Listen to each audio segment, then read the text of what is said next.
11절 말씀입니다. 5장 1절에서 11절까지 함께 읽겠습니다.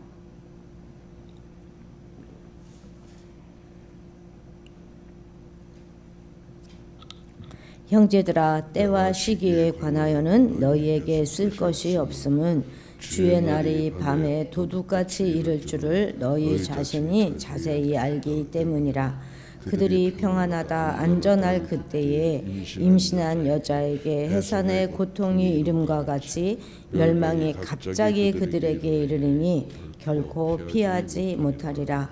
형제들아, 너희는 어둠에 있지 아니하매 그 날이 도둑같이 너희에게 임하지 못하리니 너희는 다 빛의 아들이요 낮의 아들이라. 우리가 밤이나 어둠에 속하지 아니하나니 그러므로 우리는 다른 이들과 같이 자지 말고 오직 깨어 정신을 차릴지라. 자는 자들은 밤에 자고 취하는 자들은 밤에 취하되 우리는 낮에 속하였으니 정신을 차리고 믿음과 사랑에 호심경을 붙이고 구원의 소망의 투구를 쓰자. 하나님이 우리를 세우심은 노하심에 이르게 하심이 아니요 오직 주 예수 그리스도로 말미암아 구원을 받게 하심이라. 예수께서 우리를 위하여 죽으사 우리로 하여금 깨어 있든지 자든지 자기와 함께 살게 하려 하셨느니라. 그러므로 피차 권면하고 서로 덕을 세우기를 너희가 하는 것 같이 하라. 아멘. 예, 아멘. 우리가 지난주에 요 바로 앞에 4장 그 끝에서 바울은 그리스도의 재림의 때에 죽은 자들이 먼저 부활해서 들림 받아서 이제 살아있는 자들과 연합하게 되고 또 재림의 주를 영접하게 될 것을 그렇게 가르쳐 주면서 위로의 말씀과 권면의 말씀을 주었었습니다. 근데 이제 오늘 본문에서는 이제 살아남아 있었던 자들을 향한 위로와 권면의 말씀이 주어지고 있어요. 과연 성도들이 주의 재림의 때에 주를 영접할 수 있겠느냐 하는 것은 죽은 자가 과연 영생에 참여할 수 있겠는가 하는 것과 마찬가지로 데살로니가 교인들에게 아주 중요한 염려 중에 하나였던 것이죠. 자, 우리 1, 2절 같이 읽겠습니다. 형제들아, 때와 시기에 관하여는 너희에게 쓸 것이 없음은 주의 날이 밤에 도둑같이 이를 줄을 너희 자신이 자세히 알기 때문이라. 아멘. 바울은 때와 시기에 관하여는 너희에게 쓸 것이 없다 이렇게 말하고 있습니다. 더 이상 부언할 필요도 없는데 그 이유는 그날이 도적같이 임할 것이다 하는 그 사실에 대하여 이미 데살로니가 교인들이 잘 알고 있기 때문인 것이죠. 사실 주님의 재림의 때와 시기에 관한 일은 하나님의 고유한 소관입니다. 그것에 관하여 주님은 아주 분명하게 못 박아 말씀하고 계시잖아요. 그런데 그렇다고 해서 우리가 그 때와 시기에 관하여 전혀 무감각해도 된다 하는 그런 의미는 결코 아닙니다. 물론 그 때와 시기를 정확하게 알려고 해서는 안 되겠지만 그 때와 그 시기를 분별할 수 있어야 하는 것이죠. 이것은 아주 중요한 문제입니다. 왜냐하면 그날을 분별할 수 있어야 재림을 소망하는 우리의 삶이 더욱 깨어서 근신할 수 있기 때문이죠. 말세의 징조에 대해서 성경은 여러 가지 각도로 이야기해 주고 있잖아요. 우선 복음이 땅끝까지 전파되고 이방인의 충만한 수가 그리스도의 비밀을 알아서 구원받을 자의 대열에 들어오고 난 후에 재림은 임할 것입니다. 또한 온 이스라엘의 구원을 그 재림의 선행 조건으로 언급하지요. 말세에는 진리를 오해케 하는 많은 거짓 선지자와 자칭 구세주라고 하는 거짓 그리스도가 출현하여서 실제적으로 많은 이들이 성삼위 하나님에 대한 신앙을 버리고 사단의 무리를 경배하게 될 것입니다.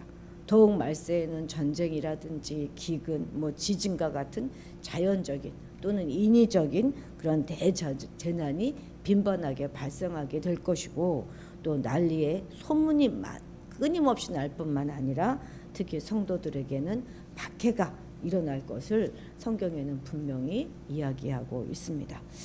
오늘날 땅끝은 어디입니까? 오늘날 땅끝은 바로 이 무슬림 아니겠습니까? 무슬림. 제가 얼마 전에 CGN 뉴스에 보니까 요즘 전례 없이 이란에서 대거 기독교로 무슬림들이 개종하는 일들이 일어나고 있다는 소식을 제가 들었어요. 그들이 45년간 열심히 무슬림을 믿었는데 그 결과가 가난이고 폭동이고 아주 굶주림이고 전쟁뿐이었잖아요. 그래서 이제 무려 100만 명의 이란에서 이슬람이 기독교로 개종했다고 하고 모스크가 모두 7만 5천 개가 있었는데 그중에 5만 개가 문을 닫았다고 합니다. 이렇게 되니까 물론 이란 정부에서는 더 강하게 단속하고 핍박하고 그렇게 하고 있다 이런 뉴스를 들었습니다. 어쨌든 이런 일은 지금 이란뿐만 아니라 아프가니스탄에도 또 예멘에서도 마찬가지고 사우디아라비아에서도 이렇게 기독교로 개종하는 일에 대하여 좀 더 관대해지고 있다고 해요. 왜 그 명예살인이라고 해서 개종하고 그러면 가족들이 죽이고 그랬잖아요. 그런 일들이 좀 많이 관대해지고 있다는 소식을 이제 접했습니다. 하나님의 영이 아주 강하게 움직이고 계시는 것이죠. 근데 이런 일만 있는 게 아닙니다. 박해도 또한 심해지죠. 몇 년 전에 북한에서 제가 정확하게 연수를 확인을 못했는데 한 천재 바이올리니스트가 있었대요. 문경진이라고. 이 사람은 아주 김정은이 사랑하고 아끼는 그런 바이올리니스트고 아주 수십억짜리 바이올린도 사서 김정은이 줄 만큼 그렇게 아끼는 그런 젊은 바이올리니스트였는데 오직 한 가지 성경책을 가지고 있었다 하는 이유로 이날 이 문경진을 포함한 9명이 총살을 당했다 그래요. 이제 이걸 아사히 신문이 보도했는데 이런 모든 소식은 바로 주님이 오실 때가 가까워졌다 하는 그런 징조가 되지 않겠습니까? 우리는 정말 이 시대의 징조들을 잘 깨어서 살피면서 깨어 근신해야 하겠습니다. 인간은 참으로 간사한 존재라 자꾸 편한 쪽으로 생각하려고 하죠. 그리고 복잡하게 생각하는 걸 싫어해요. 뿐만 아니라 자기 중심적으로 생각하려고 하기 때문에 그래서 막연하게 주님의 재림은 나의 생전에는 일어나지 않을 것이다. 그렇게 생각하는 경향이 좀 있죠. 부디 이런 어리석은 자리에 서지 말고 깨어 근신하는 저와 여러분이 되시기 바랍니다. 주님은 분명 그때 재림하셔서 우리에게 믿음의 열매를 보자 말씀하실 것입니다. 내놓을 열매가 있기 위하여 더욱 겸손히 이웃을 섬기며 살아가는 여러분들이 되시기 바랍니다. 자, 이제 4, 5절 같이 읽겠습니다. 형제들아 너희는 어둠에 있지 아니하며 그날이 도둑같이 너희에게 임하지 못하리니 너희는 다 빛의 아들이요 낮의 아들이라 우리가 밤이나 어둠에 속하지 아니하나니. 아멘. 성경은 우리 성도들은 어둠 가운데 있지 않다고 말합니다. 오히려 성도는 어둠에서 건져내어서 빛 가운데 거한다 이렇게 말씀하시지 않습니까? 따라서 성도들은 어둠 가운데서 불신자들처럼 주의 날을 아무 준비하지 못해서 당황하고 그러는 것이 아니라 오히려 느긋한 마음으로 심지어 기쁜 마음으로 주님을 맞이하게 될 것입니다. 바울은 데살로니가 성도들은 빛의 자녀요 빛의 아들들이다 이렇게 부르잖아요. 그렇습니다. 우리 역시 성도들 역시 빛의 자녀들이에요. 성도는 본질적으로 빛의 영역에 속하는 빛으로 특징 지어지는 자입니다. 이것이 바로 이 땅에서 살고 있는 우리 성도들의 정체성이에요. 빛이라고 하는 것이. 그런데 이 빛의 자녀라고 하는 말은 성도들의 존재 의의도 되지만 또한 이 성도들의 책임 또한 말해주는 거예요. 빛이 빛으로서의 역할을 못하니까 세상이 이렇게 어두워지는 것이 아니겠습니까? 성도는 빛의 자녀라고 하는 특권을 부여받았을 뿐만 아니라 빛의 자녀로 살아야 될 것에 대한 그 요구 또한 받습니다. 왜냐하면 우리 아버지 하나님께서 곧 빛이시고 우리 주님 예수 그리스도께서 이 빛의 삶을 온전히 사셨기 때문에 그렇습니다. 부디 우리가 빛의 자녀라는 거 잊지 마시고 빛의 자녀로서의 삶, 주변을 밝히고 빛을 전하는 그런 빛의 자녀로서의 삶을 온전히 살아가시는 여러분들이 되시기 바랍니다. 자, 6절 8절 같이 읽겠습니다. 6절부터 8절입니다. 그러므로 우리는 다른 이들과 같이 자지 말고 오직 깨어 정신을 차릴지라. 자는 자들은 밤에 자고 취하는 자들은 밤에 취하되 우리는 낮에 속하였으니 정신을 차리고 믿음과 사랑의 호심경을 붙이고 구원의 소망의 투구를 쓰자. 아멘. 우리가 맨날 자녀들에게 정신 좀 차려 그렇지만 정신을 차릴 자가 누구라는 거예요? 우리라는 것입니다. 우리는 오늘날을 그냥 우리 말세다 이렇게 말하지 않죠. 말세의 지말이다 이렇게 말하지 않습니까? 거의 우리가 지금 말세의 끝을 살아가고 있는 거예요. 이렇게 말세의 끝을 우리에게 살게 하신 하나님의 뜻이 있으시겠죠. 그렇기 때문에 우리 성도들은 영적으로 낮에와 같이 깨어서 정신 차리고 주의 날을 맞이해야 한다는 것입니다. 여기서 깨어있다 하는 말은 잠잔다는 말과 반대말로 흔히 성을 지키는 파수꾼에게 사용하는 그런 단어입니다. 파수꾼이 적이 쳐들어오는지 아니는지 얼마나 열심히 살피겠습니까? 야심한 밤에조차도 자지 않고 확 살펴보지 않겠습니까? 그래서 무장을 한 채 맑은 정신으로 깨어 있어야 하는 것이죠. 마찬가지로 주님의 재림을 고대하는 성도들 역시도 언제 주님의 재림이 임하는지 혹은 죄와 불의의 공격을 받지는 않을지 늘 깨어서 안전을 다하고 주의를 기울이고 있어야 하는 것입니다. 종말의 때와 시기를 예측할 수 없는 성도들이 종말을 대비하기 위한 최선의 방책, 그것이 뭐냐면 깨어서 정신을 차리고 있는 거라는 얘기예요. 이미 1장 3절에서 믿음의 역사, 사랑의 수고, 소망의 인내 이 말을 사용했던 바울이 다시 한번 여기 8절에서 이 트리오를 불러내서 낮에 속한 우리가 정신을 차리고 믿음과 사랑의 호심경을 붙이고 구원의 소망의 투구를 쓰자 이렇게 권면하고 있습니다. 이 호심경은 예전 성경에는 흉배라고 이게 번역이 되었던 것인데요. 이 흉배는 뭘 말합니까? 가슴에 이렇게 붙이는 것인데 가죽과 두텁게 누빈 그 천이나 혹은 노쇠나 철로 만들어졌어요. 그래서 이렇게 전투에 임하는 병사에게 이 흉배와 투구는 그의 안전과 생명을 보호하는 아주 필수적인 방어 장비이죠. 그런데 우리 성도에게는 이 흉배와 투구가 다른 어떤 것이 아니라 믿음과 소망과 사랑이라는 거예요.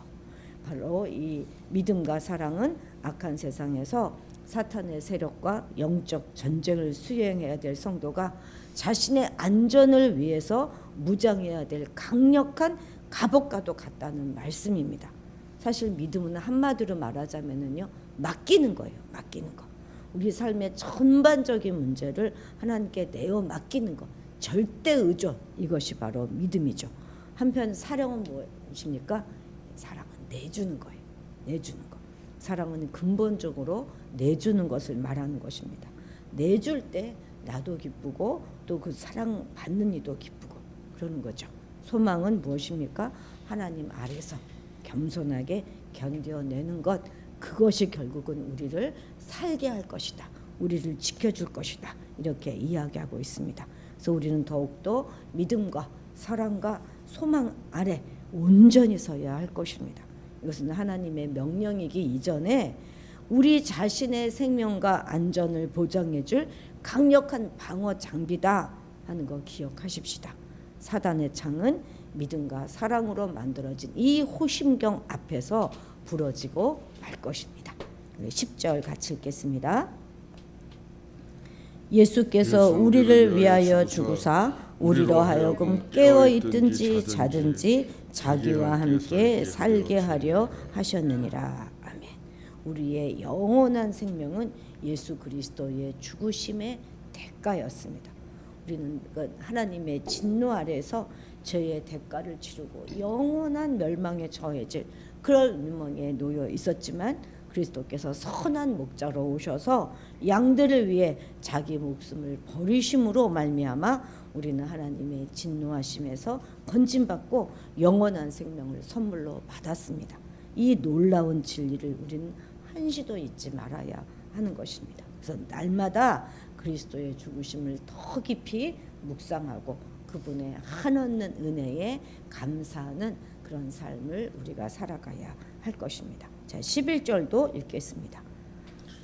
그러므로 피차 권면하고 서로 덕을 세우기를 너희가 하는 것 같이 하라. 아멘. 아멘. 우리도 바로 이렇게 우리도 살아야 하는 것이죠. 오늘날 주님의 재림을 대망하는 성도들을 넘어지게 하고 약하게 만드는 여러 가지 악조건들과 유혹과 위험과 그런 환경들이 우리 주변에 그냥 널려 있지 않습니까? 특히 세상의 핍박은 성도들이 믿음을 수호하는데 큰 걸림돌이 되지요. 이럴 때 성도들로 하여금 믿음을 지킬 수 있도록 도와주는 것이 바로 성도들 간의 피차의 위로와 격려의 권면이라는 거예요.